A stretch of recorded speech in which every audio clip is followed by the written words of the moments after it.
자, 그럼 우리 이동호 의원의 과거 인생을 한번 돌아보도록 하겠습니다.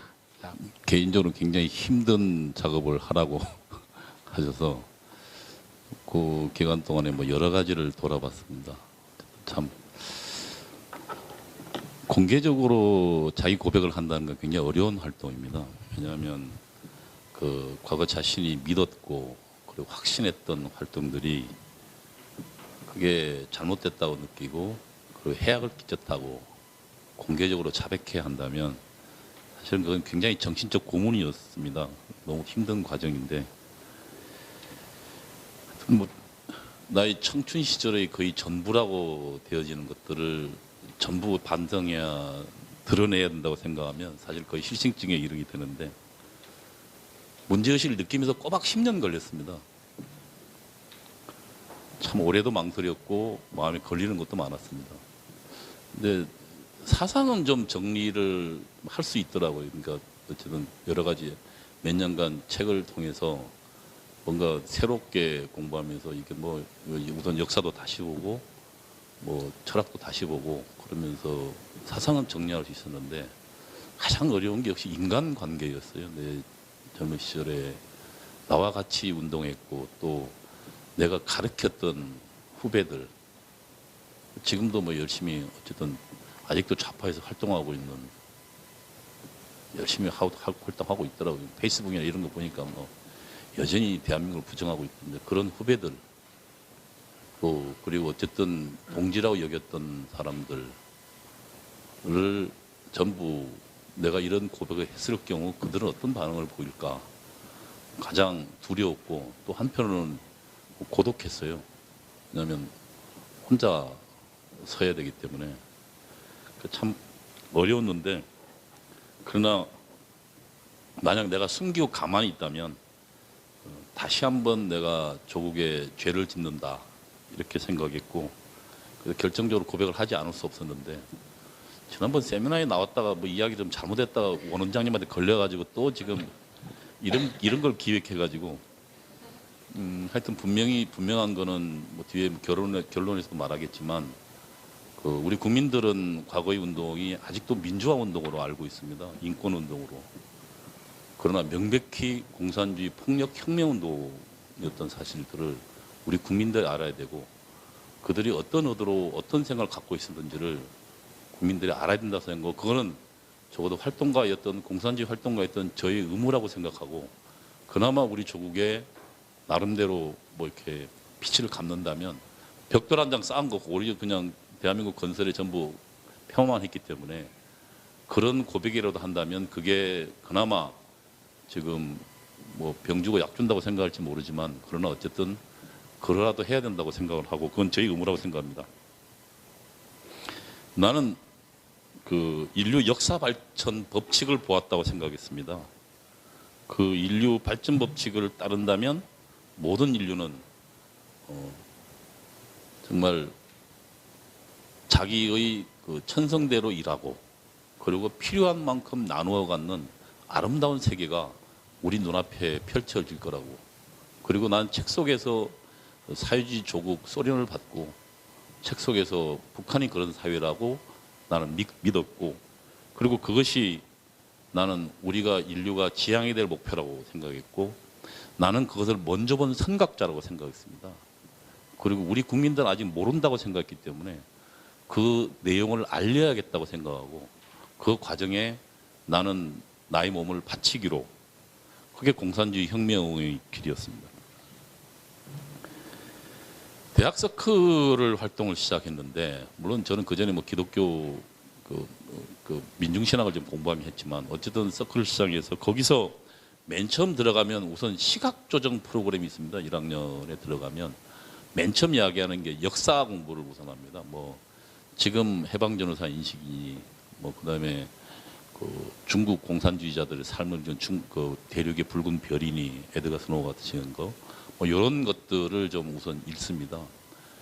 뭐 당시는 어쨌든 저희가 그러니까 그 권위주의 정부 시절이었기 때문에 근데 교과서는 지금처럼 뭐 이렇게 여러 종이 나와 있는 아주 딱 한 종으로 나와 있었고 전혀 교과서에 접해보지 못했던 것들을 대학 시절에 보게 됩니다.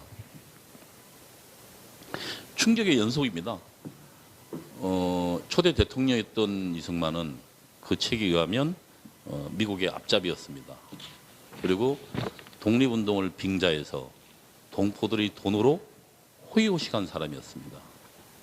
그리고 미국의 등을 업고 들어와서 미국의 앞잡이 노릇을 한 사람이었습니다. 그래서 그 소련의 그 대소 전진 기지를 위한 미국의 앞잡이였다는 사실, 그리고 결국은 독재로 일관하다가 국민들의 저항에 외국으로 탈출한 독재자의 말로를 겪고 있는 사람이었습니다. 내가 보았던 이승만하고 전혀 다른 이승만을 그 책에서 보게 됩니다. 그럼 또 대한민국을 봤습니다. 대한민국은 그 책에서는 일제히 협력하던 친일파들이 장악한 나라였습니다. 이승만이 친일파를 기용해서 반공이라는 명분으로 애국자들을 죽이고, 그리고 그들이 일제 때 호의호식하던 이들이 결국은 우리 대한민국 공간에서도 호의호식하는 역사적 청산이 이루어지지 않은 나라로 보았습니다. 그리고 그때 처음 박정희 대통령의 마사오라는 이름을 갖고 있는 일본군 장교 출신이라는 것도 그때 알았어요. 굉장히 충격이죠. 어쨌든 우리 대통령이었는데 그런 일본 장교 이름까지 있는 일본 육사 출신이라는 걸 알고는 굉장히 충격에, 그리고 그 박정희라는 사람은 그 민중의 피로 공업화를 이루어서 소수의 재벌에게 그걸 갖다 바친 사람으로 그 책에는 기록되어 있었습니다. 그리고 친일파다 보니까 대한민국을 자신의 불리한 과거를 숨기기 위해서 독재 나라로 만들었던, 그렇게 저는 그 책에서 보았습니다. 그러니까 제가 봤던 10월 유신 당시에 이제 우리는 유신헌법에 대해 배웠는데 이렇게 국제적 환경 변화가 어려웠고 베트남이 무너지는 조건에서, 그리고 그 대한민국에 뭔가 우리는 우리에 맞는 민주주의를 해야 된다는 것도 배웠는데, 그것이 아니고 완전히 친일파에다가 독재자에다가 그 다음에 공업화라는 것도 결국은 국민을 고혈을 쥐어짜은 그런 부익부 빈익빈이 극치로 나가는 그런 지도자라는 게 내가 대학에서 배운 박정희였습니다. 또 한국 경제사도 공부했는데 그때 보면 조선은 자주적으로 발전할 수 있는 자본주의 맹아를 갖고 있었지만 일제히 침략 때문에 결국 없어지고 식민지의 나라로, 식민지국으로, 그러니까 일제의 그 식민지적 침탈의 대상으로 바뀌면서 정상적 자본주의 발전의 길을 겪지 못했다. 지금 예를 들면 그 일제강점기라는 얘기는 다 아시지만 북한에서 쓰는 용어고, 강점기라는 쓰는 용어는 일제강점기, 미제강점기를 나누기 위해서, 무슨 이야기하면 지금 이 미국의 식민지라는 걸 강조하기 위해서 일제를 끌어들이는 겁니다. 그러니까 지금 그 정신대 문제로 가 있는 온갖 좌파 출신들이 가 있는 이유는 일제 강점기와 연속된 현재의 미제 강점기라는 그러니까 강점기 1, 강점기 2라가 지금 대한민국이라고 강조하기 위해서입니다. 그들이 그 역사 논쟁을 끊임없이 벌이는 이유는 지금 대한민국을 지도하는 지도 그룹은 그러니까 식민지에 종사하는 나라라는 것을 강조하기 위해서입니다. 그래서 지금은 좀 바뀌었지만 우리가 교과서 문제를 가장 처음 시작할 때 그 금성출판사인가요? 거기에 보면 그 현대사 편에 그러니까 이렇게 나옵니다. 사진이 그러니까 미국 그 성조기가 꽂혀 있는 그 깃발을 놓고 밑에 제목이 이렇게 없습니다. 일장계가 내려간 자리에 성조기가 나부끼고, 그게 우리 고등학생들 배우던 금성출판사 교과서 내용이 그 현대사 제일 처음에 나오는 건데, 그 내용이 뭐냐면 그러니까 지금은 일제 식민지에서 미제 식민지로 바뀌었을 뿐이다. 다시 말하면 내가 대학교 때 배웠던 게 교과서에 버젓이 등장되는, 그러니까 역사 투쟁에서 그 친구들 좀 앞섰다는 얘기죠. 어쨌든 저는 그렇게 배웠고, 그 다음에 당시에 누가 대한민국의 협력자인가? 거기에도 금성출판도 거기 나옵니다. 그 스티커프 장군인가요? 거기에 쓴 내가 뒤에 인용해놨습니다. 조선 인민들이여 기억하라. 행복은 여러분 수중에 있다. 여러분들은 자유와 독립을 찾았다. 이제 모든 것이 여러분에게 달렸다. 굉장히 우리말로 잘 쓴, 그리고 일제의 억압에서 고통받던 국민들에게 희망을 주는 문구입니다. 그러나 미국은 본관은 북위 38도선 이남의 조선 영토와 조선 인민이란 통치의 모든 권한은 당분간 본관의 권한에 시작한다. 그리고 모든 집회와 결사는 본관의 허락을 듣고 해야 한다. 뭐 이런 굉장히 사무적이고 위압적인 투입니다. 이제 이건 좀 나중에 좀 설명이 돼야 됩니다만, 소련은 1917년 공산주의 혁명이 벌어지고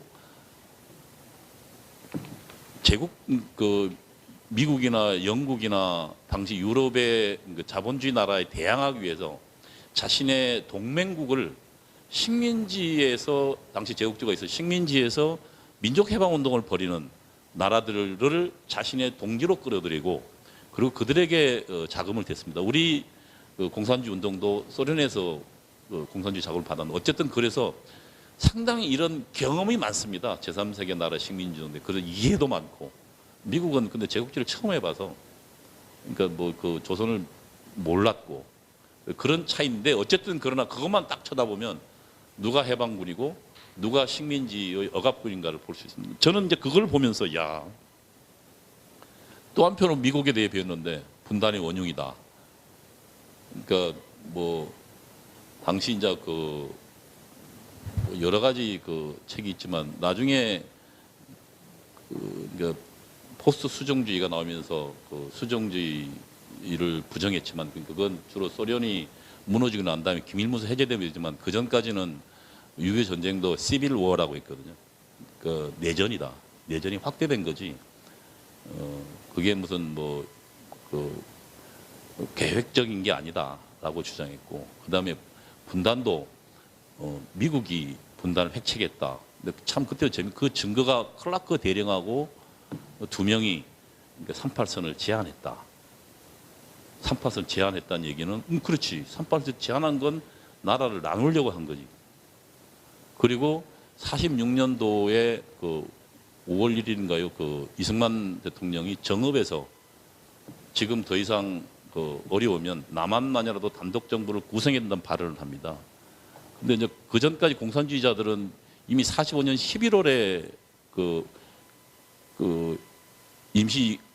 조선민주주의 임시인민위원회를 구성하고, 거기서 화폐도 발행하고 토지도 이미 다 재분배하고, 권력을 이미 정부 기능을 행사한 거예요. 이미 1일에 11월에 45년도. 그런데 이승만 박사는 그보다 훨씬 늦게 정읍에서 발언했는데, 어쨌든 그 두 가지를 근거로 분단의 원흉은 이승만과 미국이다 라고 이제 제안했었습니다.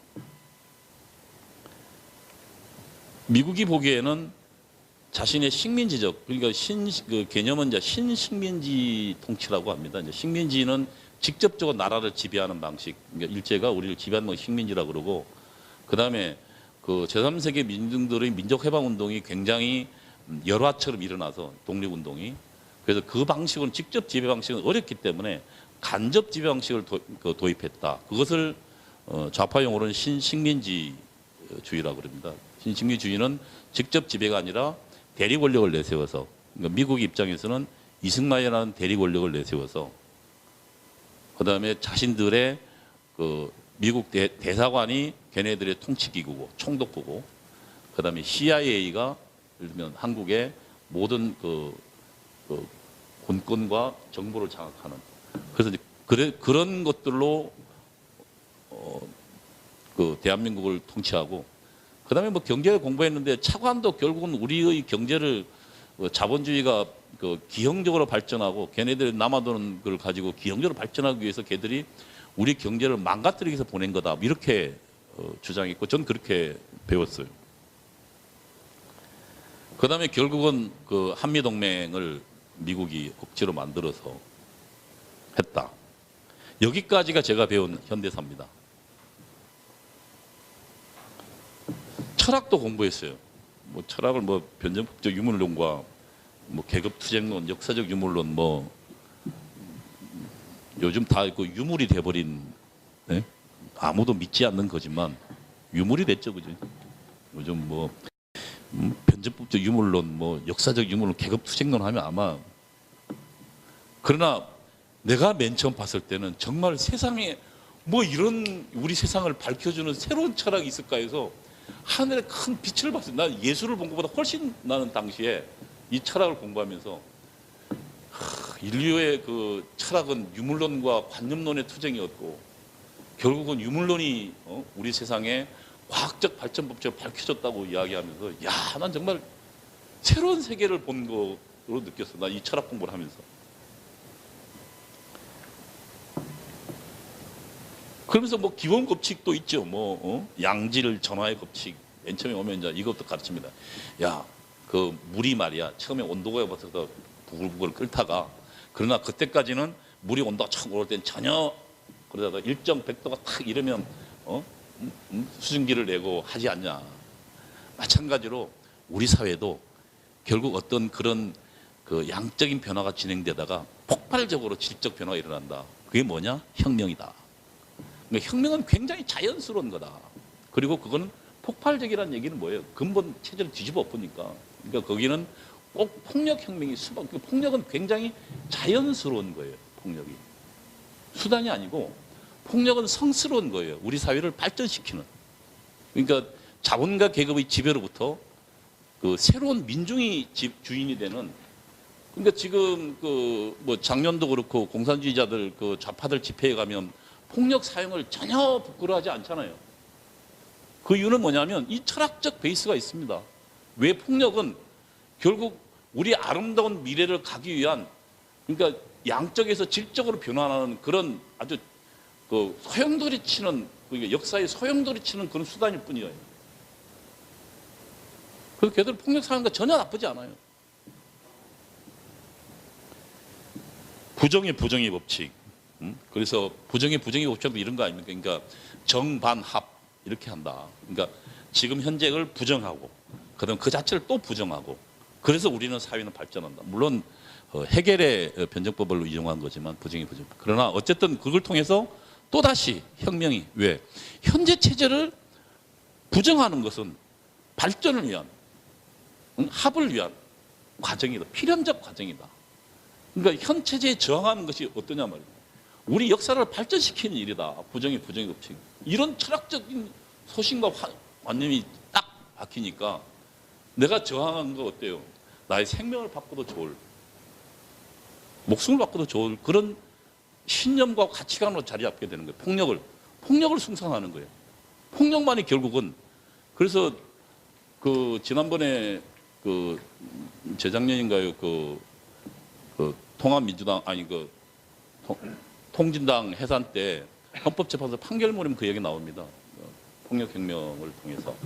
그러니까 전민항쟁이라는 개념은 나도 그때 배운 건데 나중에 뒤에 나옵니다만 전국이 동시다발로 그러니까 민중항쟁을 벌여서 그래서 공권력을 무력화시키고 그다음에 무기를 획득해서 광교 때 보면 무기를 획득하는 장면이 나오잖아요. 한 40여 개 일시에 털잖아요. 근데 이제 저 같은 경우도 당시 이제 지도부 때 북한에서 지령이 95년도를 그러니까 결정적 시기로 해라 해서 그래서 이제 그 내부에 이제 우리 조통그룹 내부에서 무기를 어떻게 획득할 것인가 도시 폭력 혁명을 벌이는데 여러분이 생각한 것처럼 낭만적이 아닙니다.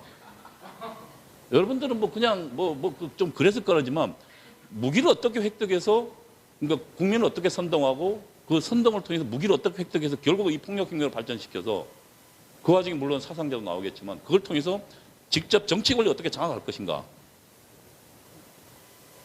그러니까 그거는 이 철학의 베이스가 두고 있는 거예요. 철학에. 이런 철학에. 부정의 법칙. 그 다음에 뭐 대립물의 통일과 투쟁의 법. 이게 다 어쨌든 그 폭력혁명과 전부 다 관련된 주체사상도 배웠습니다. 당시 주체 사상의 대하여라는 쓰는 그래서 우리 내부에서는 위수 김동이란 말이 그때 나왔는데 이게 왜냐하면 대놓고 위대한 수령이라 할 수는 없잖아요. 왜냐하면 저학년 애들이 들으면 놀랄까봐. 예? 1, 2학년 애들 어떻게 위대한 수령 이러면 놀래잖아요. 그래서 이제 위수 위대한 수령 주인말로 김일성 동지. 그다음에 친지 왜냐하면 친애하는 지도자 김정일 동지. 위수 김동이에요. 응? 친지.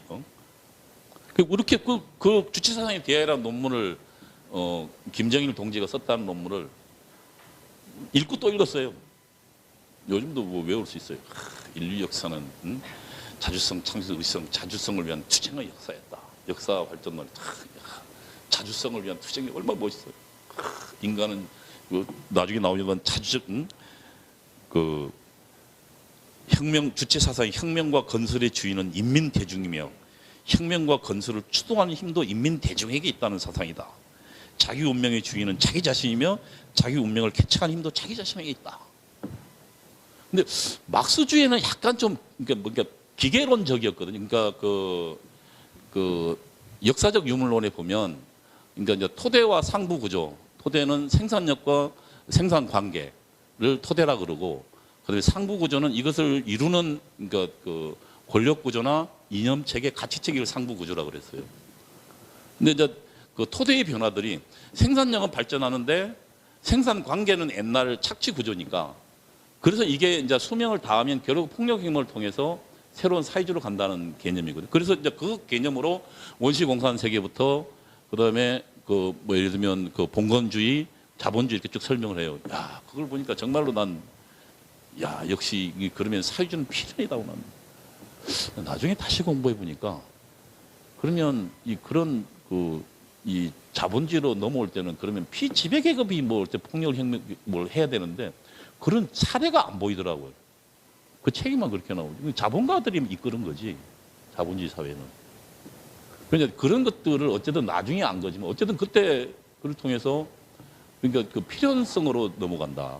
근데 이제 거기에 보면 그래서 토대의 변화가 결국은 인간의 의식도 나중에 역할을 하지만 의식이라는 게 결국은 상부 구조라고 이야기하거든요. 토대에는 이제 경제적인 관계, 생산력과 생산 관계 이런 것인데, 그래서 뭔가 그런 어쨌든 그래서 그 자본주의가 발전하지 않는 나라에서는 그러니까 혁명이 일어날 수 없다고 봤어요.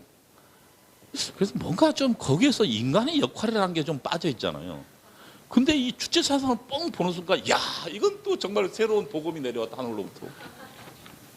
죄송합니다만 제가 이렇게 머리가 모자라서 그래요. 근데 뭔가 하늘로부터 큰 복음이 내려왔다, 이거. 야, 그동안 막스 레닌주의는 뭔가 좀 사람에 대해서는 뭔가 좀 설명을 안 하고 있는데 주체 사상에 대하여 주체 사상 공부하니까 거기에는 야, 인간이 얼마나 자주적이고 사회 역사 운동에서 가장 핵심적인 인간이다 말이야. 근데 뒤에가 약간 걸리더라고.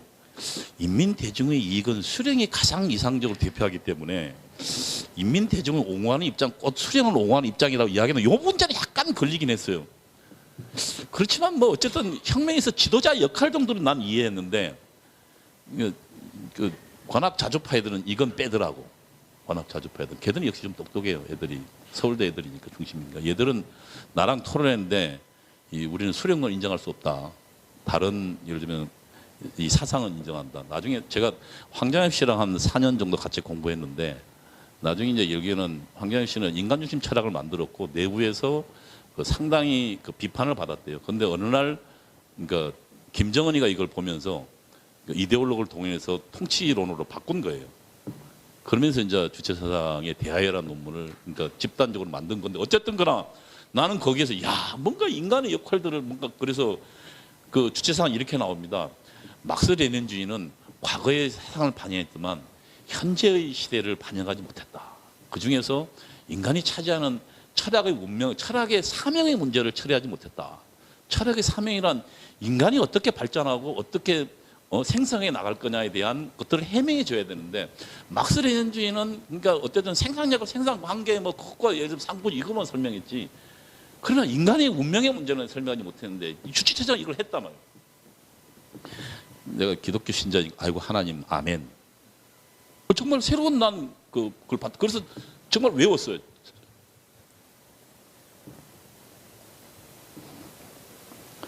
마지막으로 이게 혁명론을 공부했는데 이 혁명론은 주로 한 3학년쯤 되면 공부합니다. 그리고 이제 주체 사상도 그러니까 혁명론 거의 끝날 때쯤 왜냐하면 북한 거 왜냐하면 뭐 나오기 때문에 그래서 이제 그러니까 우리 내부에서는 1학년은 1학년에 맞게끔 교육시키고 2학년은 2학년에 맞게끔 3학년쯤 들어가면 혁명론을 하죠. 그리고 혁명론 한 애들은 주로 이제 집회에 나가면 미리 비밀리에 뭐 요즘 뭐 안 보겠지만 이제 세칭 이제 가투라 그러는데 그 거리를 장악하고 이제 기습적인 시위를 벌이는 거예요. 그래서 이제 주로 그때는 화염병을 우리는 꽃병이라 그러는데 그거를 이제 미리 웃지 마요. 우리는 화염병을 그 경찰을 이거는 그 압제 독재 경찰이기 때문에 이건 뭐 죽어도 상관없다고 생각했어요. 그래서 거기다가 휘발유 넣고 불 붙여가지고 터트리면 그 아마 경찰들 굉장히 공포스러웠을 거예요. 불 붙여가지고 날라오기 때문에 그 터지면 확 터지잖아요. 그 어쨌든 그걸 이제 만들어서 이 경찰하고 대치 전선이 형성합니다. 왜냐하면 그래야 지금 뒤에 따라오는 일반 학생들의 대우를 그러니까 투쟁 대우를 지켜줄 수 있거든. 그런 이제 앞에 그 전위조라 그러는데 그건 미리 다 기획을 다 해요 지도부에서. 그러니까 87년도 이제 예를 들면 명동 같은 경우도 다들 뭐 자연 발생적으로 웃기지 마세요. 공사주의자들은 절대로 자연 발생 믿지 않아요. 철저히 그러니까 그것 때도 각 대학별로 어디에 집결하라. 그리고 선을 그려줘요 지도부들이. 그래서 어디에서 집결해서 몇 시에 동이라는 게 지금 이게 옛날 용어인데 이제 그 데모를 주동하는 사람, 주동자라는 의미에서 이제 동이라 그래서 동이 뜨거든요. 그러면 예를 들면 뭐 옛날에는 뭐 유리창 깨고 나타나는 요즘은 이제 그럴 필요 없으니까 뭐 예를 들면 갑자기 핸드마이크 들고 쌩 사이로 올리면서 뭐 하고들이야 이러면 이제 그 주변에 3, 4, 5 이게 모여있던 애들이 모이는 겁니다. 되게 재밌는 건 그 와중에 경찰도 좀 정보가 좀 있어요. 그 당시 경찰이 굉장히 꽤 열심히 정보를. 그래서 보면 이제 우리가 어디 모이는 이제 모든 가두 투쟁을 나갈 때 가보면 그 시간대쯤 되면 쓸데없이 애들이 어슬렁어슬렁 많이 거려요. 그리고 경찰도 쓸데없이 어슬렁어슬렁 그리고 서로 시계를 쳐다보고 있는 거예요. 그래 이제 딱 때 되면 이제 동이 뜨고 그러면 그 동이 뜨는 사이에 그 사이에 뱅가들이 달라붙어요. 그래서 걔들이 이제 시위대의 앞줄을 형성해서 그래서 걔들이 벽돌을 깨서 벽돌도 던지고 그 다음에 이렇게 화염병을 가지고 경찰하고 투석전을 벌이죠. 그러면 그 사이에 이제 그 전선이 형성되면 그러면 이제 자연히 비무장한 일반 대중들이 뒤에 이제에서 그러면서 구호를 외치고 그 다음에 여기서 이제 어디로 진출하라. 를 사진을 미리 다 제가 주로 했던 이제 지하 투쟁 지도부였던 그래서 항상 현재 사전 답사를 미리 다 해요. 해서 거기서 지도를 다 그려서 그걸 가지고 그러니까 연락선을 통해서 다 나눠주는 거예요. 그러니까 뭐 자연 발생 뭐 이런 거 없어요. 그리고 그날 나갈 투쟁 구호도 이런 것도 다 미리 정해서 주는 거예요. 어쨌든 이제 그래서 혁명의 롱을 공부했는데 대남 혁명 방송인 그러니까 국외 소리 방송 당시 이제 단파 라디오에서 했어요. 연세대학교 같은 경우는 그 5개 팀이 있었어요. 그래서 24시간 단파 라디오를 당시는 이제 지금처럼 컴퓨터가 없었기 때문에 타이프 잘 치는 주로 여학생들이 많이 했는데 그래서 5개 조로 해서 타이프로 국외 소리 방송에서 하는 것들을 이제 쳐서 그래서 그거를 거기에 보면 뭐 혁명론 강좌, 사상 강좌, 그 다음에 시사 해설, 그 다음에 투쟁 뭐 예를 들면 론 뭐 이런 것들을 가르쳐요. 그러니까 그거를 전부 다 이제 듣고 그걸 타이핑해서 이제 좀 이제 학생운동 내에서 계급이 높으면 타이프 원본을 봅니다. 저 같은 경우는. 근데 계급이 낮으면 그걸 복사해서 애들을 내려보내야 될 거 아니에요. 그럼 맨 이제 2학년이나 뭐 이렇게 저 하부로 내려가면 안 보여요, 이게. 복사해서 복사를 10번씩 넘어서 해야 돼. 그러니까 그래서 이 활자체가 잘 보이는 걸 들고 있으면 그건 이 지도부고 그다음에 잘 안 보이는 걸 들고 있으면 그건 이제 말단. 그래서 지금도 이렇게 했는데 이제 글자를 추론하는 거죠. 글자 몇 개 안 보이기 때문에 이 글자가 도대체 뭘까? 뭐 안 보이는 거 이렇게 읽어보면 굉장히 좀 내가 아직도 훈련을 잘하는데 그게 당시 그때 그래서 그 전부 북한에서 한 방송이에요. 거기서 나오는 게 대한민국 미제국지 식민지였다. 미국은 대한민국을 정치, 경제, 군사 전 분야에서 실질적 통치하면서 이게 지금 그 민족해방 인민민주 혁명론 이번에 그 통합진보당 애들이 갖고 나왔던 논 그대로예요. 왜냐하면 혁명론은 그 구체적인 전략적 시기가 바뀌기 전에는 혁명이 달성하기 전에 혁명론은 안 바뀌어요. 전술적인 예를 들면 그 시기는 바뀌지만 전략은 절대 바뀌지 않아요. 이게 지금 이미 1985년도에 우리에게 다시 한번 또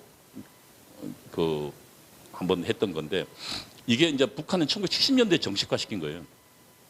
그 노동당 대회에서 정식화시킨 거를 우리는 이제 그때 85년도에 이거를 이제 알게 됐죠. 나중에 어떤 해프닝도 있었냐면 맨 처음에 이제 공산주의 도시적 혁명론을 보면은 사회평가가 나와요. 사회평가. 지금 이 사회가 어떤 사회인가.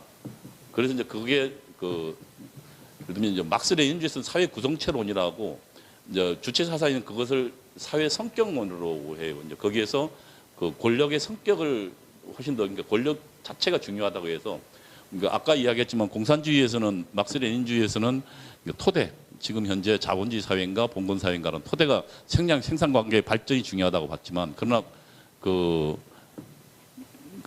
북한의 주체 사상과 거기에 들은 민족해방 인민혁명론에는 그러니까 어쨌든 그 권력이 누구 손에 있나를 굉장히 중요시했거든요. 그래서 거기에서 이제 사회 성격론이라는 어쨌든 그래서 이 사회가 어떤 사회인가라는 걸 평가하는 거예요.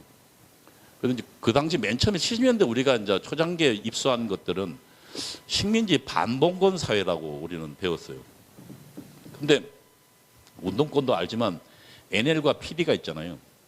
NL이란 아까 이야기한 민족해방 인민민주 혁명론 그러니까 민족해방 내셔널 리버레이션 그래 NL이에요.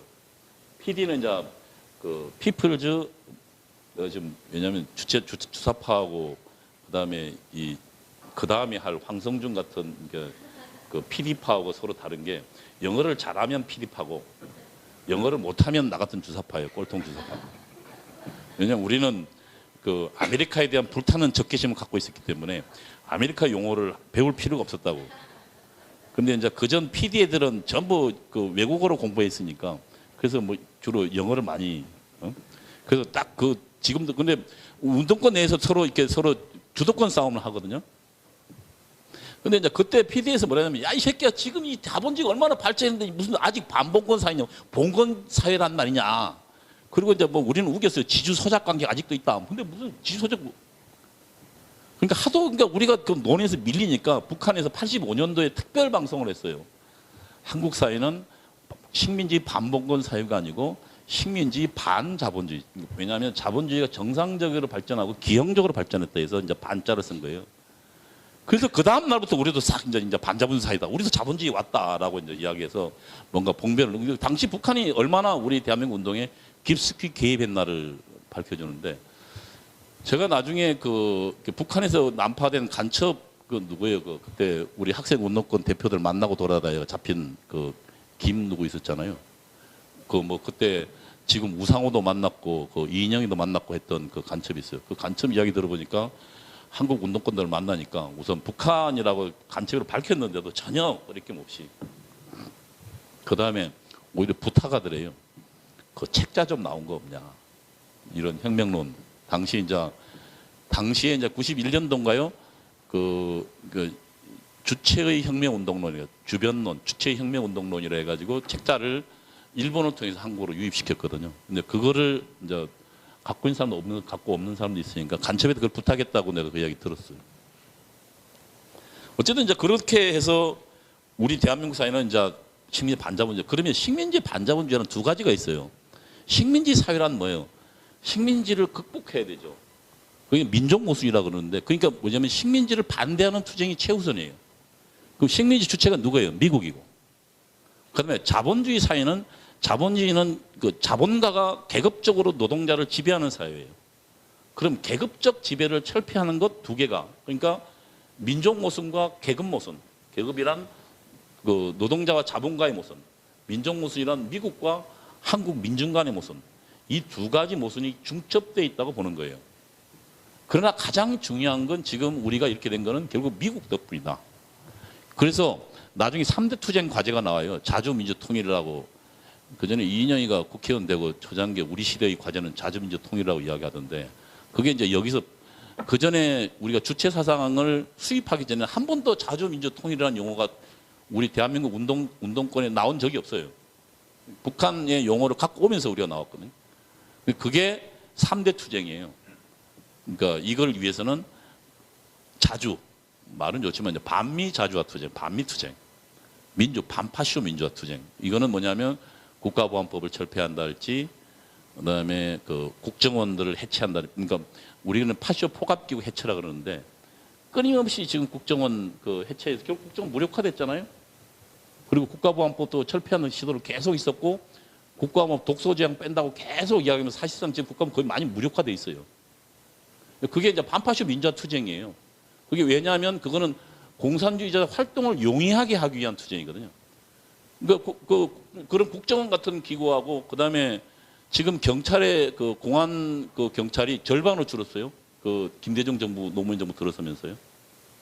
그리고 걔들 경찰 그 우수한 경찰들 다 그 좌천시켰어요. 그게 반파쇼 민주화 투쟁, 혁명의 나름대로 조건을 구성한 투쟁입니다. 그다음에 하나가 이제 연방제 통일 투쟁, 그다음에 북한 바로 이게 당시에 우리가 했던 것 중에 그 아마 북한 바로 알기 운동을 88년도, 89년도에 각 대학별로 쫙 벌였어요. 북한 바로 알기. 그게 뭐냐면 연북의식, 그러니까 북한과 뭔가 연대하는 의식을 고취하는 투쟁이거든요. 그러니까 지금 이제 얼마 전에 그 누구예요? 그 북한 갔다 온 신 무슨 여자 그 또라이. 근데 걔가 나는 북한에 대해서 뭐 진술하잖아요.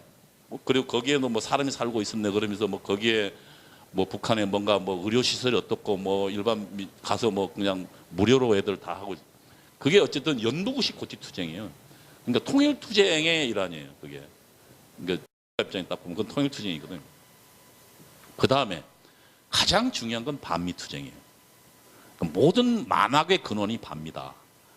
나중에 내가 그거를 알게 됐는데 그때는 난 뭐 이렇게 이론 좀 알았는데 나중에 보니까 지금 북한에서는 이걸 할 수밖에 없었던 이유가 한미동맹에 의해서 그러니까 만약에 북한이 침략을 하면 90일간 그 주한미군과 그 현재 그 대한민국 군이 저항하면 90일 이내에 북한에서 그러니까 미국에서 본토에서 약 60만 그 육상군과 해군과 그 다음에 2,000척의 그러니까 그 2,000대의 비행기, 그러니까 전술항공기, 그 다음에 200여 척의 항모 및 전단이 들어와서 북한으로 진격하도록 돼 있어요.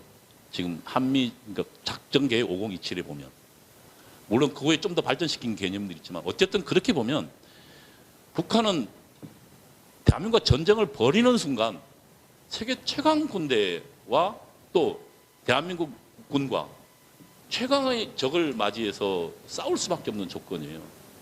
그러면 내가 만약에 북한 지도자 입장이라도 결국은 이 혁명을 완성시키려면 어때요? 한미동맹 와해시켜야 되죠. 그러니까 틈만 있으면 미국이 뭔가 잘못한 거 끄집어 침소봉대하잖아요. 뭐 미국에도 뭐 미국 병사들 중에서도 뭐 이렇게 사고 친 애들 어디나 없어요. 그러나 유독 그 다음에 미선희 여순이 같은 경우도 모든 그걸 뭐 예를 들면 미선희 여순이 죽인 살인마라고 불렀잖아요. 그리고 지난번 그 MB 때 광우병 때 그 이렇게 뭐입니까 뭐 뇌송송 어쩌고저쩌고 말을 붙여서 나도 옛날에 뭐 그런 말 만들어내긴 했지만 참 말도 잘 만들더라고. 뇌송송 뭐 어쩌고. 그러니까 그걸 통해서 뭘 구성하냐면 반미의식을 고취시키는 거예요. 그래서 한국과 미국을 이간시키는 거예요. 미국이 물러날 수 있도록. 상당히 노무현 때 그 근처까지 갔었죠. 그러니까 그 한미연합사 해체하고 그다음에 내가 나중에 보니까 지금 동두천에 있는 그 미군들 있잖아요. 그게 뭐냐면 미국 입장은 굉장히 이 자존심 상해 있더라고. 인질로 잡혀 있던. 그러니까 지금 북한이 서울을 점령하려면 진출로에 미군 부대를 배치해 놨어요. 그러니까 우리는 지금 그 나토처럼 자동 개입 조항이 없거든요. 그러니까 미군 부대를 배치해놔서 전쟁하지 않고는 그 지역을 통과할 수 없도록 해놨어요. 그러니까 미국 입장에서는 자기 의사와 상관없이 어쨌든 붙어야 되는 거예요. 그 전쟁이 벌어지면 할 수 없이 자동 개입할 수밖에 없어요. 근데 그거를 우리 훌륭한 노무현 대통령께서 빼라 해가지고 평택으로 빼셨잖아요. 그러면 이제 자동 개입, 이제 전쟁을 할 건지 말 건지는 내가 보기에는 미국 대통령과 의회 판단이 있어야 될 거예요. 그리고 그전에는 제가 그 공부해 보니까 공짜였더라고. 한 1,500조 정도 되더라고요. 그러니까 미 본토에서 날라오는 그 자산 가치가. 우리가 한미연합사가 150조 되고, 그러니까 주한미군이 갖고 있는 게, 재단이 죄송하지만 우리 그 대한민국 군대가 갖고 있는 게 한 150조 되고, 1,500조 정도를 무상으로 쓸 수 있고, 그리고 북한이 징기화도 돼 있는데, 나중에 이 개념에 그 노무현 정부에서 이걸 흐트러 놔가지고 이거 다시 어떻게 할 건지 다시 해봐야 될 텐데, 그 아마 돈을 줘야 될 거예요. 어쨌거나 그래서 미국의 입장에서 보면 모든 투쟁을 반미에 집중시키는 이야기는 굉장히 북한 입장이 현실적인 거예요. 그러니까 이게 그래서 주한미군을 떠나보내지 않고서는 절대로 남한을 적화시킬 수 없다는 결론이 이런 거예요. 그러니까 북한의 혁명론은 굉장히 현실적인 거예요. 걔들 입장에서는. 그래서 모든 걸 이관시키고, 그래서 알기에는 지금 그전에 요즘 좀 나아졌습니다만, 옛날에 북한이 그 연평도 포격전 이후로 좀 우리 젊은이들 많이 좋아했지만, 그전에 보면 그 북한보다 미국이 더 나쁜 사람이라는 그 의식도 있어요. 그러니까 그게 지난 수십 년간의 우리 혁명가 동지들의 그 헌신적인 노력 덕분에 대중화된 거예요. 그 의식이, 반미 의식이. 그게 저는 그거. 근데 저 언제까지 계속 해야 돼요? 내가 이렇게 하루 한 번씩 해도 되나요? 예? 예. 예. 그래서 이제 그게 지금 그 북한의 전략 전술론이에요. 그러니까 지금도 벌어지고 있지만 이 일들이 그냥 자연 발생적으로 절대로 이루어지지, 공산주의자들은 절대로 그렇게 생각하지 않습니다. 모든 투쟁은 의식적이고 계획적이고 또 폭력적이 한다는 게 전면항쟁을 벌이는. 그래서 그것들이 벌어지고 있고, 그 당시에 예를 들면 상황들을 설명해 보면, 뭐 예를 들면 봅시다. 호원철폐 독재 타도에서 6월 때도 물론 이제 그 4.13 호원 조치가 있었어요. 저 전두환 대통령이 이제 민주주의 안 가겠다, 간선제 그대로 하겠다.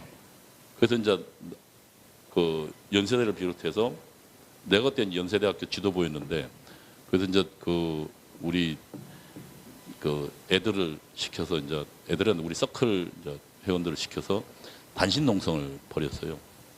단신 농성을 벌이면서, 근데 그것도 그 단신 농성 벌이려면 비장하게 보이려면 이제 흰 저고리와 이런 걸 입고, 그리고 애들이 잘 봐야 돼. 우리만 굶으면 열받잖아. 그래서 애들이 잘 보이는 곳에서 굶어야 되잖아. 그래서 그 연세대학교 도서관 광장 앞에서 처음에 한 40명 정도를 단식 농성을 시켰다고. 이제 그래서 한 며칠, 한 일주일까지는 아니고 한 3, 4일 정도 하고 있는데, 제가 그날 얘들이 집회하면서 아마 전두환 대통령 화형식을 했던 모양이에요.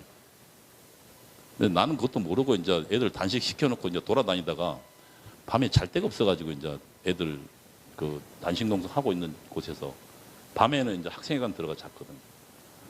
그래서 거기서 이제 뭐 자고 있는데 누가 깨우더라고.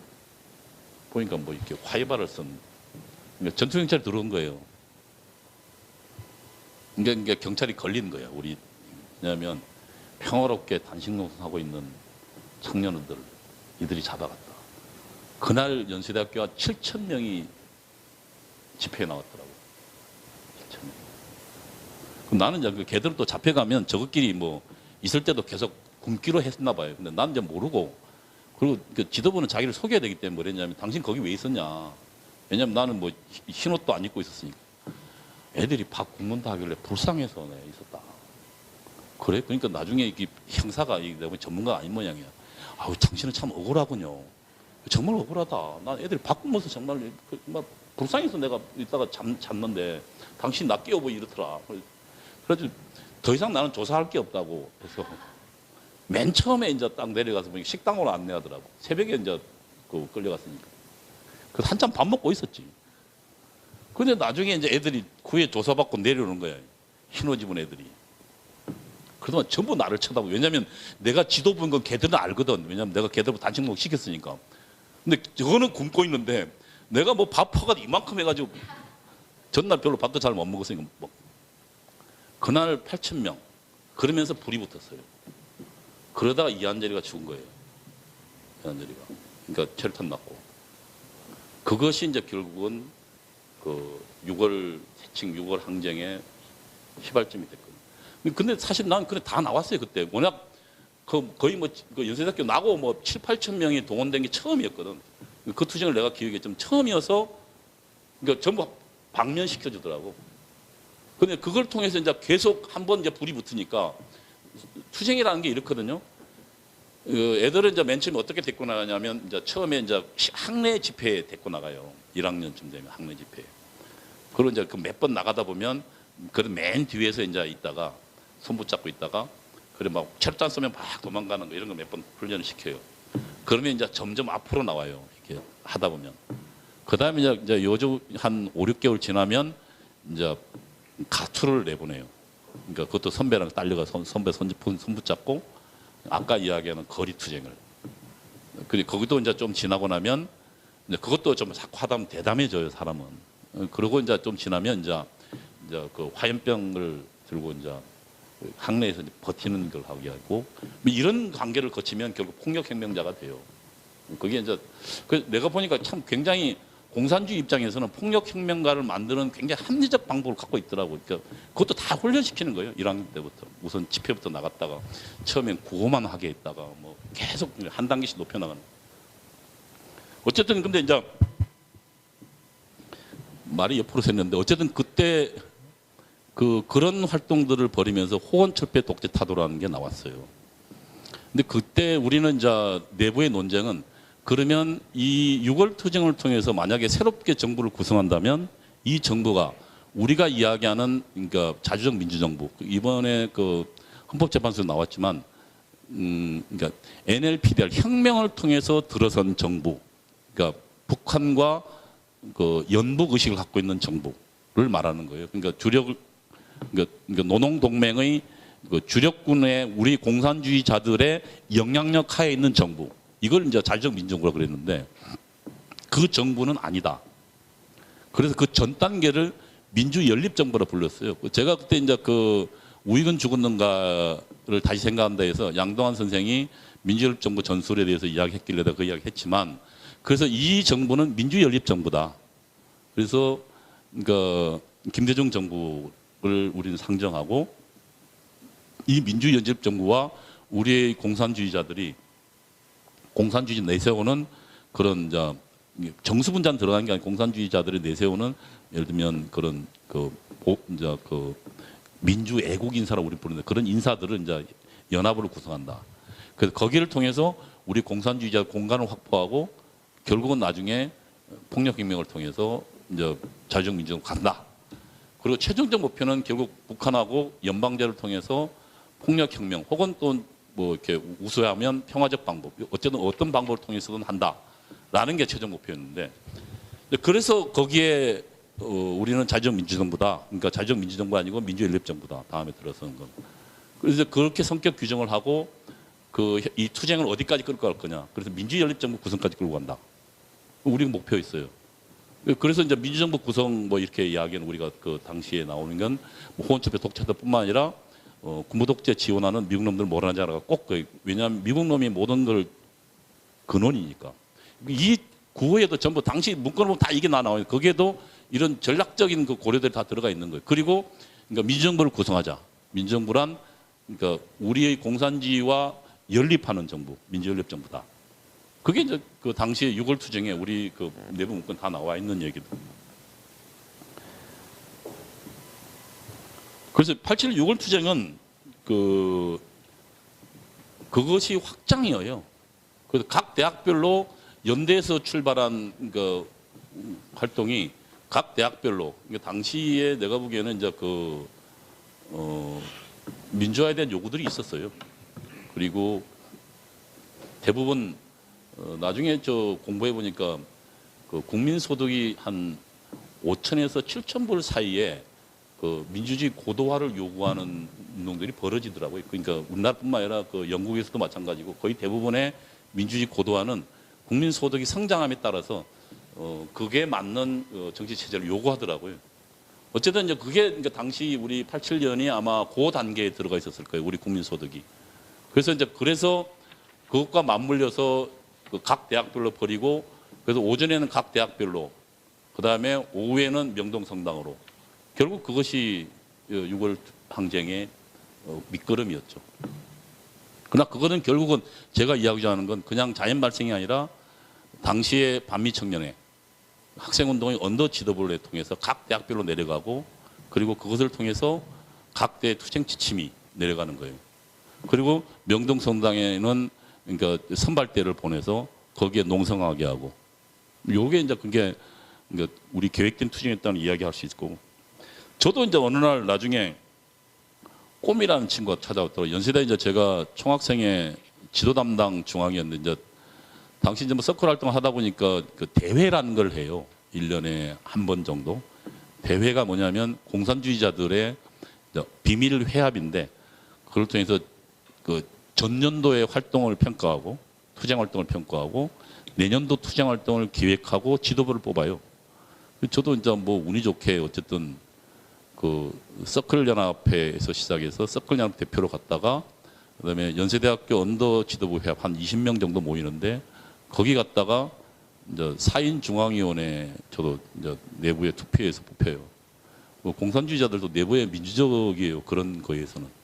그러니까 그래서 제가 이제 중앙위원이 돼서 그 연세대학교에 제가 이제 총학생 지도합니다. 중앙위원 4명인데 한 명은 이제 전체 대표 이제 1위.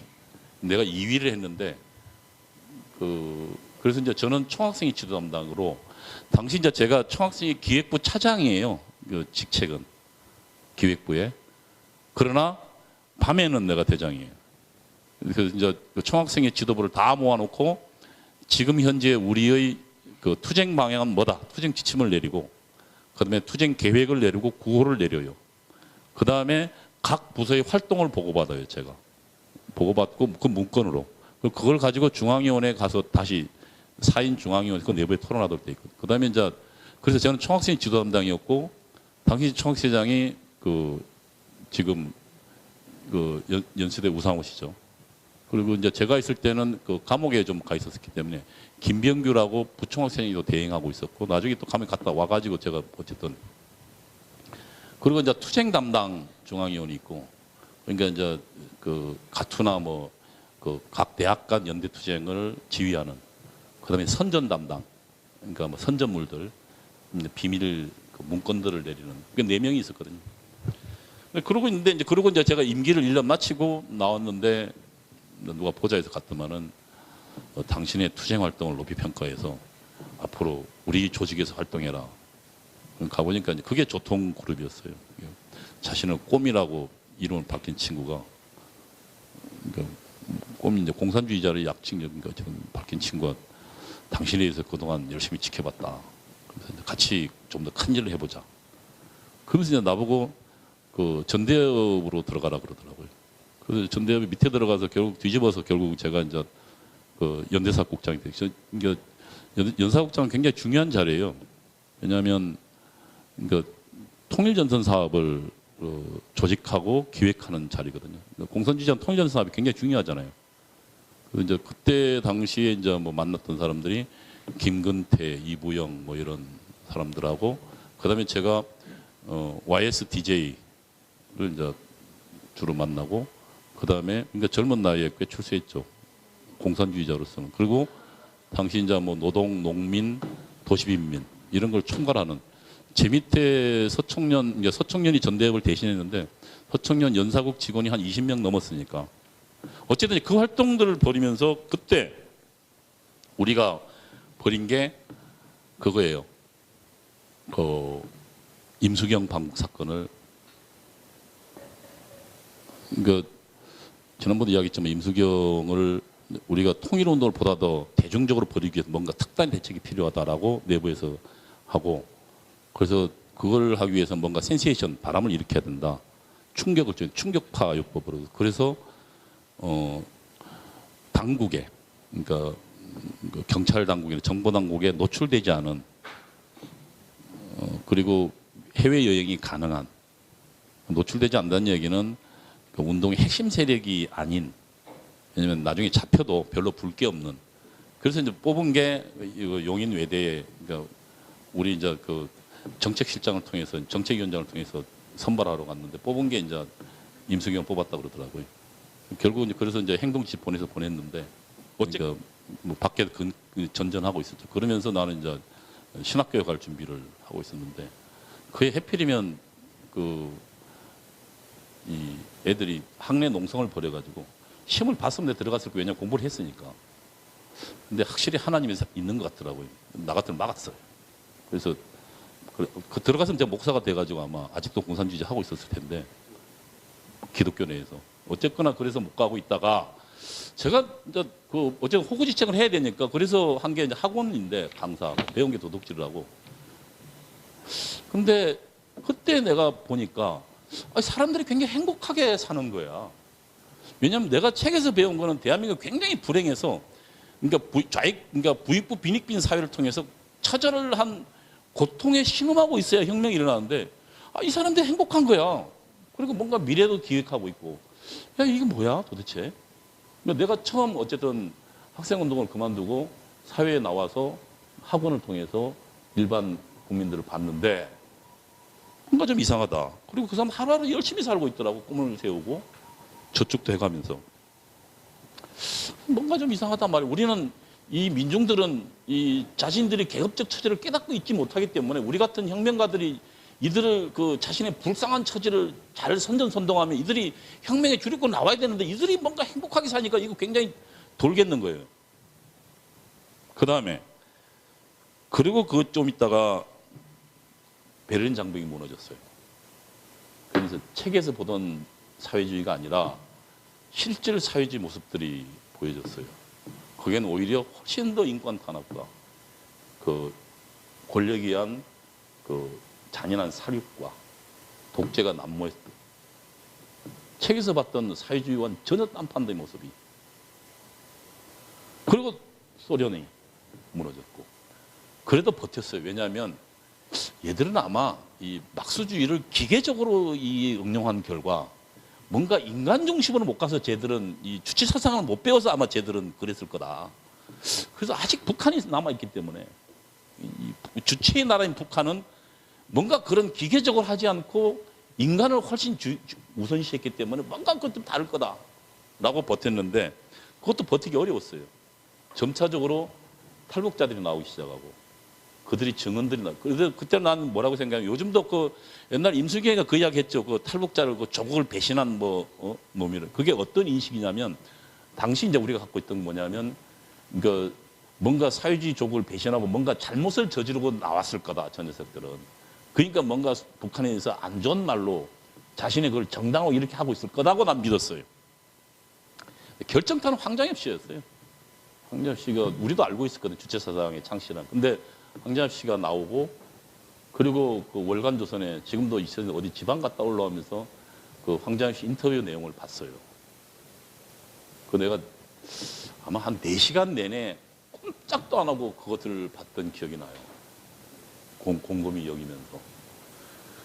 그러면서 거기서 고난의 행군이라고 이야기하는 대기근 참상들이 벌어지고 그것들을 보면서 야 이거 뭔가 내가 틀렸다.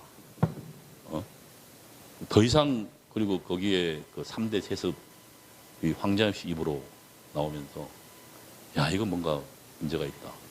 근데 정말 헤맸어요. 동양 철학도 갔다가 뭐 그래서 한 3년간 그때 마침 별로 할 일이 없어서 그 국립 그 중앙도서관에 거기 한 3년을 아침 9시에 나가서 보람차 나와서 오후 이제 도서관 끝날 때까지 역사, 철학 뭐 이거 다 다시 도대체 어디서부터 잘못된 거냐 뒤져봤어요. 그때 철학사를 다시 공부하고 그럼 도대체 우리가 저 나쁜 놈의 이야기했던 그 자본주의 지태인전 보수주의와 자유주의는 뭐냐? 근데 난 그때의 버크의 보수주의를 다시 봤어요. 그러니까 버크는 인간 한계에 주목했더라고요. 우리 사회가 우리 수많은 인류의 노력과 어떤 실천의 결과물로서 오늘날 도덕이니, 그다음에 법이니, 심지어 습속까지도 인간이 어떻게 하면 평화롭게 살 것인가, 예의 범절 속에 녹아져 있다. 그래서 거기에서 버크가 사회는 계약입니다. 산 사람과 지금 그다음에 살아온 사람과 과거의 사람들과 살아갈 사람의 계약이다 라는 말에, 그리고 그래서 함부로 건들지 마라. 그러나 변화하려면 그것이 실질적인 바람직한 변화가 실질적으로 가능한 걸 따져보고 하자. 자칫 잘못하면, 프랑스 혁명에 대한 반성이 자칫 잘못하면 빈대 잡으려 하다 초가상관 다 태우고 비가 오고 눈 몰아치면 피할 것도 없게 된다 라는 구절에 이르러서 우리가 얼마나 오만했던가. 그러니까 우리는 세상을 깨달았다, 법칙을 알았다고 생각했던 것이 오만이다. 그리고 이 사회를 내가 함부로 개조할 수 있다고 생각한 게 오만이다. 그 인간 또한 개조될 수 있다는 게 오만이었다 라는 것을 깨닫게 됐어요. 그래서 한계에 대한 그 자각이 결국은 결정타가 내가 잘못했구나를 느낄 수 있는. 아까 대한민국 사도 다시 공부했어요.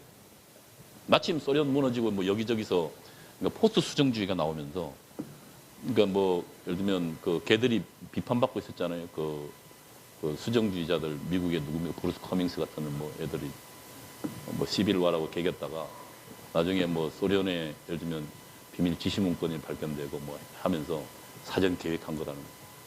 그러면서 다시 공부하면서 그리고 하나 깨달았어요. 이승만을 봤는데요. 제가 지금도 기억나는 이승만 연구란 연세대학교 나온 책을 한 번은 보고는 그거를 한 700페이지 되는데 그거를 한 이틀에 걸쳐서 읽고는 굉장히 감동했더만, 나보다 먼저 이제 그 유광호 박사로 있는데 그 친구가 이승만 책을 한 15권을 갖다 주더라고요. 그래서 정말 보름간 봤는데 그걸 보고 울었어요. 하나님께서 이 척박한 조국에 아무것도 볼 것 없는데 저런 지도자를 준비해 줬구나.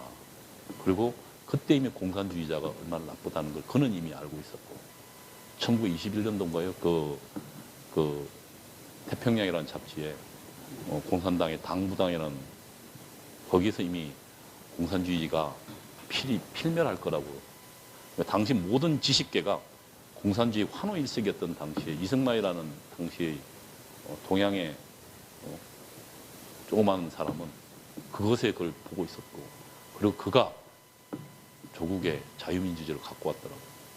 난 그래서 정말로, 그런데 마지막에 이제 조국에 돌아가기를 바랬던 그 늙은 노인이 그 새 신발을 꼭 갖다 놓고 그 태평양 너머를 쳐다보면서 어쨌든 그 조국을 그러면서 쓸쓸히 죽어갔던 그 모습을 보면서 참 눈물을 흘릴 수밖에 없었는데,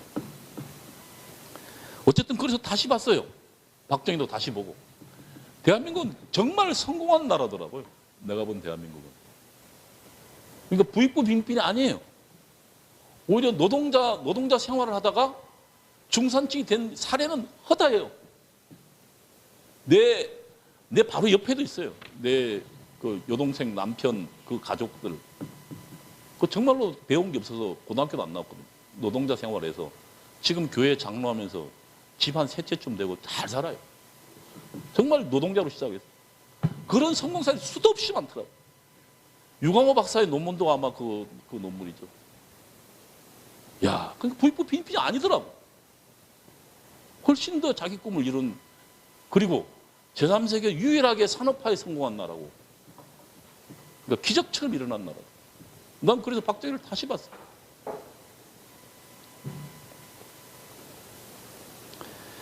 지금은 대한민국의 전쟁 중입니다. 저희들이 뿌렸던 씨가 지금 우리 사회의 지도층이 되어 있어요. 그리고 그들은 역사 전쟁을 벌이고 있습니다. 아마 조금 있으면 교과서 아마 내용이 나오면 아마 벌떼처럼 달려서 난리가 날 거예요. 당시에 대학가를 20년 이상 우리가 지배했습니다. 그리고 그때 애들이 그 우리의 분위기 속에서 성장했습니다. 그리고 지금 그들이 사회 구석구석에 가 있습니다. 85년도에 북한의 지령이 있었어요. 너무 노동운동만 보내지 말고 머리 좋은 애들은 그 변호사도 시키고 그다음에 그 이렇게 고시도 공부시켜서 공무원도 보내고. 내가 옛날에 한번 깜짝 놀란 게 이명박 정부 때 내가 공부시켰던 공사님 공부시켰던 애가 그러니까 행시 합격해서 청와대 와 있더라고. 행정자치부 출신으로. 내가 뭐 아는 체는 안 했지만 그리고 걔가 뭐 이제 생각이 바뀌었는지 아직 모르겠어요. 어쨌든 근데 옛날 내가 공산당 공부를 시켰던 애거든. 연대 법대 출신인데. 그다음에 그때 지금 그 전북의 왜 국회의원 안의영이도 이번에 또 국회의원 달았더라고요. 연대 법대 학생회장 했던 친구인데. 걔도 뭐 우리 주체 사상이 그러니까 그 언더 멤버였고. 어쨌든 지금 그들이 성장해서 대한민국 구석구석 가 있습니다.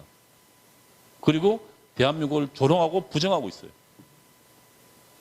이념의 투쟁은 결국은 절대로 타협이 이루어질 수 없어요. 왜냐하면 전혀 다른 걸 쳐다보고 있습니다. 성공한 대한민국의 자랑스러운 사람과 저주받을 나라, 아까 제가 봤던 친일파의 나라, 자본가가 계급적 지배하고 있는 착취의 나라라고 생각하는 사람과는 전혀 타협점이 없어요. 정책이 다르면 연대할 수 있지만 철학과 이념이 다른 건 절대로 같이 갈 수 없어요. 결국은 전쟁을 벌일 수밖에 없어요. 이 위대한 나라가 헬조선으로 조롱당해서는 안 돼요. 왜 헬조선이에요? 우리 반만 역사에서 가장 잘 살게 된 나라고 중국에 가장 떳떳하게 이야기했던 나라가 5천년 만에 처음 왔는데 이걸 만들어둔 우리 선배들이 조롱당하고 이 대한민국이 헬로 지옥으로 조롱당해서 안 돼요. 문제는 자신감이고 또 가치관이고 도덕적 정당성의 확보예요. 그리고 그건 이념적으로 무장돼야 돼요. 우리 우파는 그쪽에 게을렀어요. 제가 보기에는. 그리고 좌파의 그 수십 년을 내려온 그 혁명적 전략 전술에 무지했고 몰랐어요. 저는 그래서 어차피 대중을 전취하는 투쟁이기 때문에 우선 폭로가 가장 중요해요. 이 그들의 실상들이. 그들이 왜 저러는가 계속 설명해 줘야 돼요. 국민들에게. 고통스럽지만 저도 이 작업을 계속 하려고 그래요. 그리고 또 하나는 어쨌든 그러나 우리 조국이 얼마나 자랑스러운가를 스스로 확신해야 돼요. 확실한 한 명이 100명의 대중을 자기 편으로 끌고 갈 수 있어요. 거기서 시작하는 거예요. 고통스럽지만 좌파가 수십 년간 그 작업을 해서 오늘날 저렇게 왔어요. 저는 자유경제는 이 소수애들이 결국 그런 나로부터 시작한다는 자세가 필요하다고 생각해요. 이것이 제가 만약에 젊은 할 수 있다면 하는 제 나름대로 고언이고 충고라고 생각합니다. 감사합니다.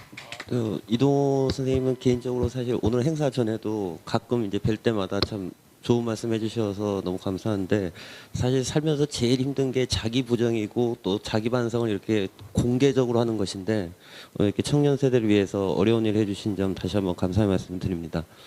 그 앞에 소도에서 이제 우리 현진호 원장님께서 요조에는 좌파 이념이 그렇게 뭐 멋있어 보이거나 진보적이거나 학생들한테 그렇지 않지요라고 하셨는데 참 유감스럽게도 여전히 현재 대학에서도 좌익적 사상을 가진 자만이 상당히 멋있다. 혹은 아니면 저 사람은 진짜 깨인 학생이구나라는 생각을 하고 뭔가 보수적이거나 뭔가 자유민주주의 노선을 지향하는 학생들한테는 쟤는 아버지가 잘 사는구나 아니면 뭐 쟤는 강남 사는구나 이런 식의 어떤 딱 스테레오타이핑이 돼 있어서 여전히 그 대학 사회에 상당히 그 작용하는 뭐 강하다 생각되고 특히 우리 그 이동호 선생님께서 말씀해 주신 이 80년대 이야기인데 이게 지금도 그대로 반복되고 있습니다. 예컨대 이제 제가 이제 처음 대학 입학했던 2008년도가 이제 광우병 파동난 그 해였는데 예를 들면 대한민국 근현대사를 공부시킨 거는 이미 학교에 있는 중고교의 정교조를 비롯한 이제 소위 말하는 이념 지향형 교사들에 의해 진행되고 있고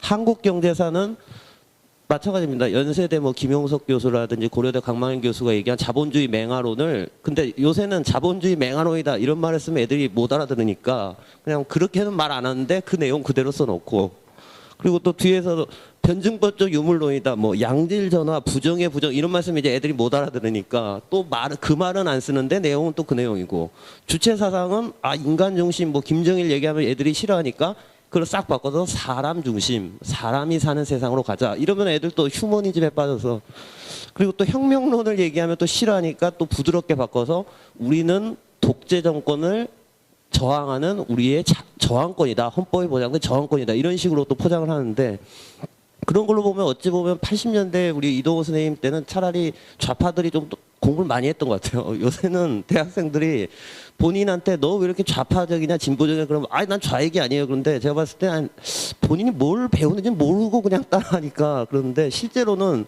사실 대학교 1학년 학생이 박근혜 정부를 두고 민주적인 선출된 정부인데도 입에 그냥 달고 다니는 표현이 저 박근혜 독재 파쇼다.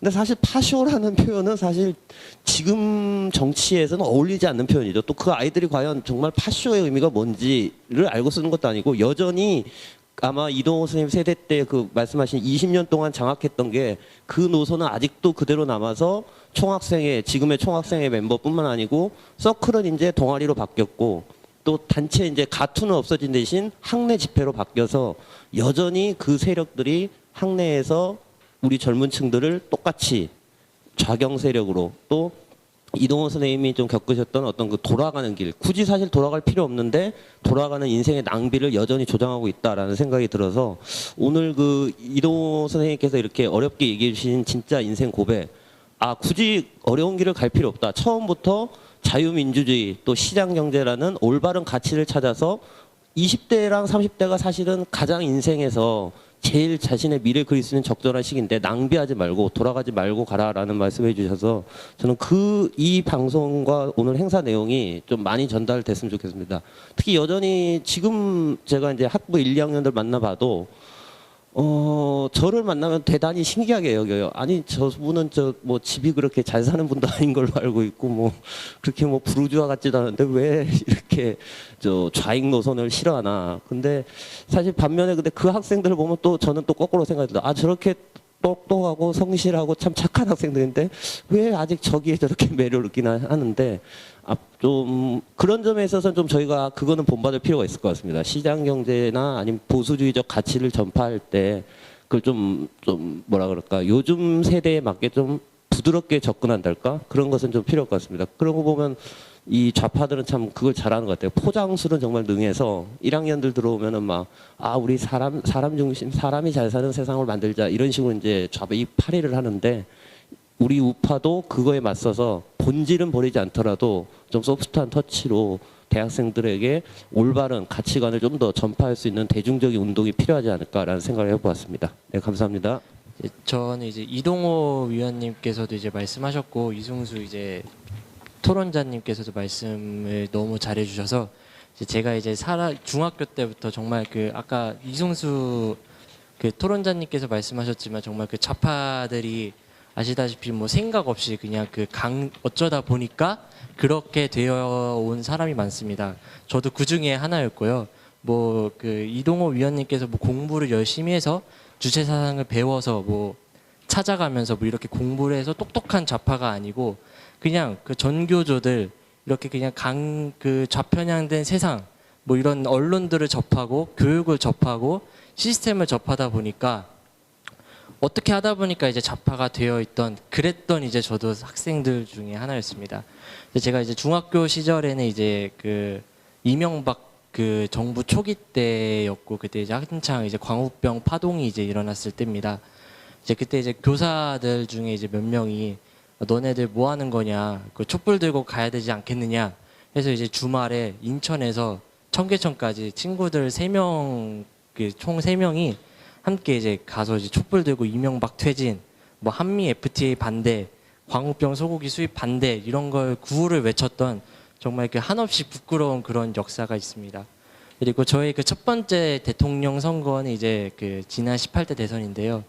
저는 한 번도 다른 사람한테 부끄러워서 얘기한 적은 없었지만 사실 박근혜 대통령이 아닌 문재인 후보를 찍었었던 그런 사람입니다.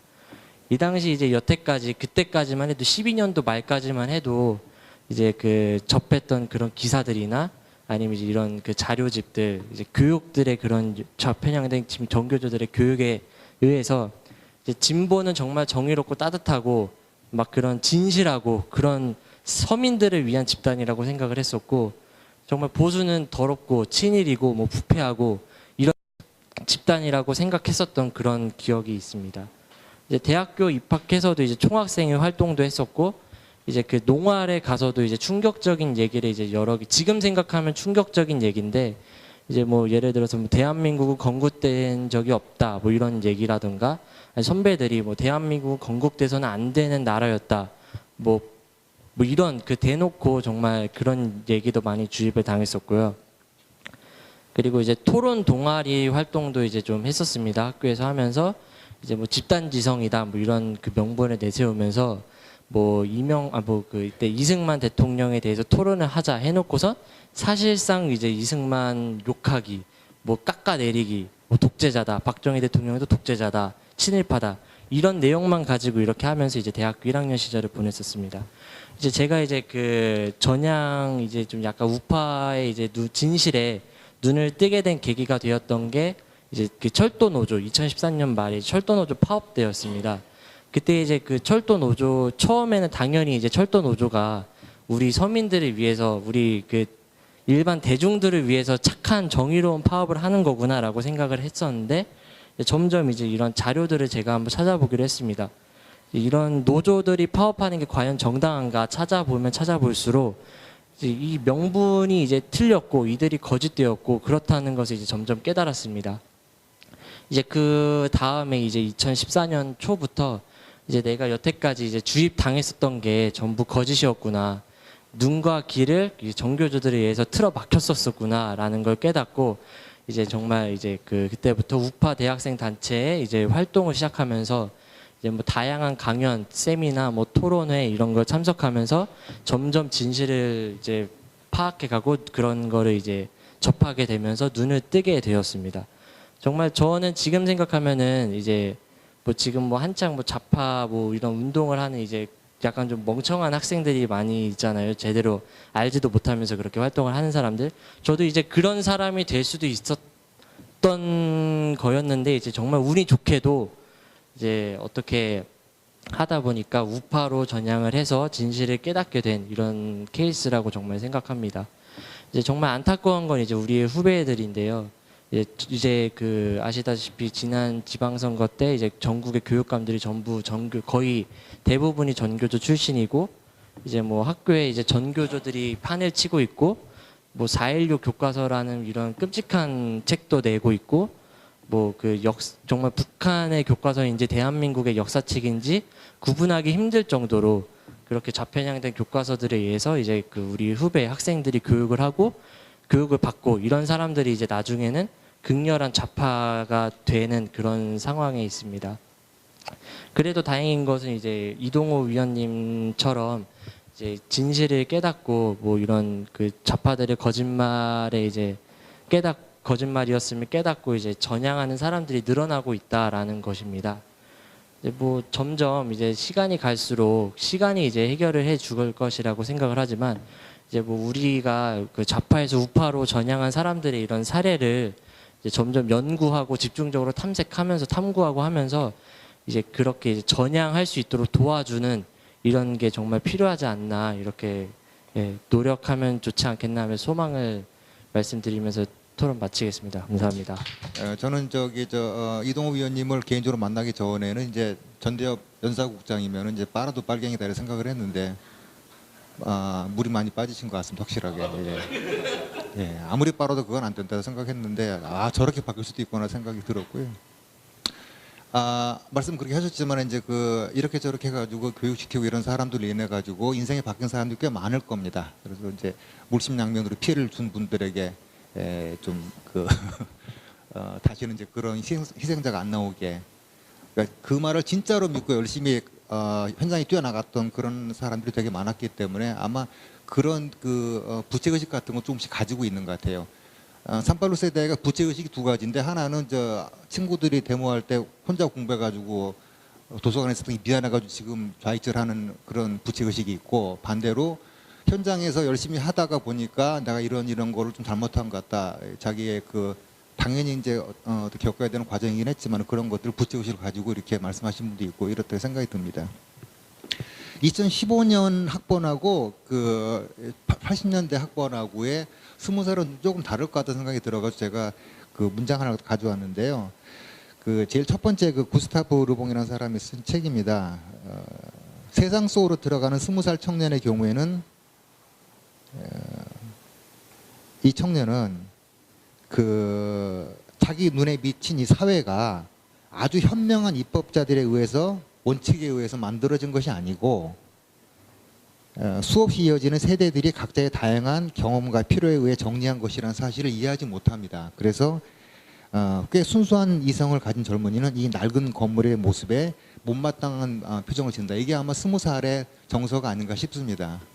근데 그 다음에 이제 뭐 별로 인용하고 싶지는 않았지만 하도 유명했기 때문에 유시민의 항소 이유서 중에서 자기 선배들이나 이런 사람들이 교정에서 끌려가는 모습을 보고 법정에 나오는 모습을 보면서 자기가 성공한 출세하는 그런 자리에 있는 그런 환상을 지워버렸다. 그러면서 이제 당연하게 이제 그 어머니의 그런 것을 저버린 이런 것들을 같이 섞어가지고 이렇게 감성파를 하고 있죠.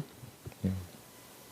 그래서 제가 볼 때는 20살은 깨지기 가장 쉬운 나이입니다. 아주 기계는 날카롭고 의협은 선명하고 정의는 펄펄 뛰고 자주는 하늘을 찌르는데 지력은 빈약하고 시야는 협소하고 경험은 일찰하고 무엇보다 역사와 인간에 대해 깡통입니다. 아는 게 전혀 없습니다. 아는 것은 정의감 같은 것이 대부분이 아닌가 싶습니다. 그래서 아까도 얘기했지만은 이런 것은 그때만 있었던 것도 아니고 지금도 있고 앞으로도 있을 것이고 이런 것들인데 그래서 그 이승수 회장님이나 그 젊은 그 후대에서 좀 더 많이 얘기를 좀 해줘야 될 거라는 생각이 듭니다. 저는 그 이동우 의원께서 거의 얘기를 다 하셨기 때문에 그냥 그 저기 책 몇 가지만 했는데 그 왼쪽에 있는 해방 변호사 인식이 이제 이게 그 학생들을 홀랑 깨게 만드는 책입니다. 노무현 대통령이 읽고 나서 피가 거꾸로 솟았다라고 말하는. 그래서 제가 아니 그 나이가 돼서 무슨 피가 거꾸로 솟냐 도대체 신문도 안 보고 살았냐고 그랬거든요. 예.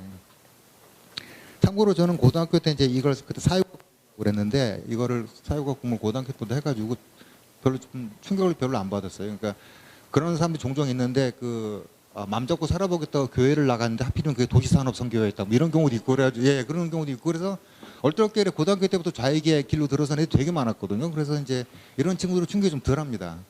그리고 이제 애들 포섭할 때 많이 쓰는 게 광주 사태였는데 저는 고등학교 때 절에서 열심히 공부할 때 그 같이 공부하던 사시 시험생들이 전부 다 5.18 때 신민군 하던 사람들이 하도 많이 들어 지겹더라고요. 그래서 저는 그런 것이 별로 없었는데 같이 85년대 대학에 입학해서 친구들이 변해가는 모습을 보면서 아 이렇게 변해가는구나. 그리고 어느 날 갑자기 주체사상을 모르는 놈들하고는 철학을 논하지 않겠다. 뭐 이런 말을 하는 애들을 보면서 이념이 얼마나 무섭게 사람을 장악하는지를 실제 목격을 했습니다. 아까도 말씀드렸지만은 이 사람이 자기 생각을 버릴 때는 첫 번째로는 자기 주변의 인간관계고요. 두 번째는 스스로에 대한 것을 부정하는 그 마음이 되게 중요한 것 같습니다. 일단 계기도 필요한데 사회주의권이 무너지면서 PD들이 왕창 단체로 전향했다라든가 아니면은 북한의 기아 사태를 보고 나서 그 주사파들이 전향하는 이런 식으로 계기를 만들어 주지 않으면 어떤 사람이 갑자기 나 오늘부터 딴 거 할래 이렇게 말하기 어렵거든요. 그래서 자꾸 폭로전을 자꾸 해줘야 되는 이유가 거기 있습니다. 그래서 자기도 핑계를 대면서 그것을 갖다 떨쳐버릴 수 있는 그런 기회를 만들어주는 측면에서 이런 세미나 많이 필요하다고 생각이 되고요. 저희가 또 주변에 여러 가지 세미나들 중에 그런 것들이 우리가 속았구나라는 걸 하면서 자연스럽게 그런 계기를 만들어줘야 되는 그런 게 필요하다고 생각을 합니다. 그 다음에 이제 요거는 말씀 꼭 드리고 싶은 게 마르크스주의에 대해서 제가 이진순이라는 경제학자한테 물어봤습니다. 뭐가 이 사상의 가장 특징인가 그랬더니 딱 한마디로 말하는 게 명료함이랍니다. 그러니까 그 이동욱 위원님께서 예수님을 만난 거하고 똑같은 그런 생각을 할 만한 것이 마르크스주의를 딱 보는 순간에 세상이 너무나 선명하게 보이고 역사가 훤히 들여다 보이고 내가 갈 길이 보이고 누가 반동인지 딱 눈에 나오는 겁니다. 그렇기 때문에 1초도 안 망설이고 그 길로 뛰어들어가지고 전력 매진하는 이런 일이 발생을 하는 거거든요. 그래서 세상의 모든 비밀을 알아버린 20살에게 그 깨달음의 통쾌함이라는 그리고 나는 그것을 알았다라고 선민의식 같은 거는 어마어마합니다. 그래서 그걸 이기지 못한 상태에서 또 또 20살이 또 이렇게 그 겉멋이 많이 들 그런 나이고 하니까 이래저래 등등 결합돼가지고 그런 것이 아니었는가 생각이 됩니다. 하필 이제 이 그 병이 이제 제가 볼 때는 좀비형 전염병이어가지고 꼭 남을 뭡니다. 혼자만 물들어가지고 그러면 되는데 꼭 이렇게 친구들과 팀을 짜가지고 후배를 끌어들여가지고 공부를 시킨 다음에 공장에 집어넣고 뭐 이런 것들을 꼭 하게 되는 이런 좀비형 스타일인데 이 사실에 이게 백신이 없습니다. 이 좀비를 물리칠 때는 누가 놔주는 게 아니고 내가 스스로 백신을 놓고 나와야 되는데 이때 필요한 것이 저는 용기라고 생각을 합니다. 그래서 이 용기가 있을 때만이 비로소 20살은 20대를 끝내고 어른이 된다 이런 생각을 종종 해봅니다. 그래서 아직도 어른이 되지 못한 그래서 제가 386, 486 이렇게 부르는 건 되게 싫어하는 게 나이가 50대고 60대더라도 그 생각 그대로면 386인 거예요. 어른이 되지 못하는 아직도 20살 때 세계관으로 세상을 바라보고 있는 이런 가장 나쁘게 말하면 공부를 하다 말아서 덜 된 공부다 보니까 이제는 어떻게 하지도 못해요. 수습도 안 되는 상황이죠, 이제는. 그래서 이렇게 계속 갈 수밖에 없고 주변에 다 그런 사람밖에 없는 그런 불쌍한 사람들을 생각하면서 가능하면 피해자가 적게 나올 수 있도록 이렇게 제가 준비를 많이 해야 될 것 같습니다. 얼마 전에 그 이화대학교에 글쓰기 강연을 갔다가 한미 동맹에 관해서 간단한 논문을 간단한 이 아티클을 쓰라고 그랬는데 어떤 학생이 쓴 문장이 그거였어요. 첫 번째 문장이 드디어 개가 되었다 이렇게 써놨더라고요. 그래서 제가 그 담당 교수한테 물어봐서 전화해가지고 이 학생은 빨갱이인가 그랬더니 아니래요. 평범한 학생이래요. 그 정서가 무섭다는 생각을 했습니다. 그러면 이런 학생이 빨갱이가 아니 무슨 이대는 무슨 뭐 좌익의 산실입니까 그랬더니 소굴인가 그랬더니 요즘 애들이 그렇다라니까요. 이렇게 말하는데 더 위험한 거는 저렇게 이동욱 위원처럼 예술을 만난 것처럼 마르크스를 만난 것이 아니고 감성적으로 좌익화된 경우에는 이게 돌아가지가 않습니다. 되돌리지질 않아요. 왜냐하면 자기 자존과 결합되어 있기 때문에. 그래서 우리 굉장히 어려운 싸움을 해야 된다는 이런 것이고 그리고 아무리 대한민국 성공한 나라라고 말해봐야 절대 귀에 안 들어올 테니까 그런 얘기 하는 것보다 차라리 폭로를 해서 스스로 마음의 동을 일으키도록 하는 점수를 써보면 어떤가 하는 생각을 가져보면서 보완으로 말씀을 드렸습니다. 감사합니다.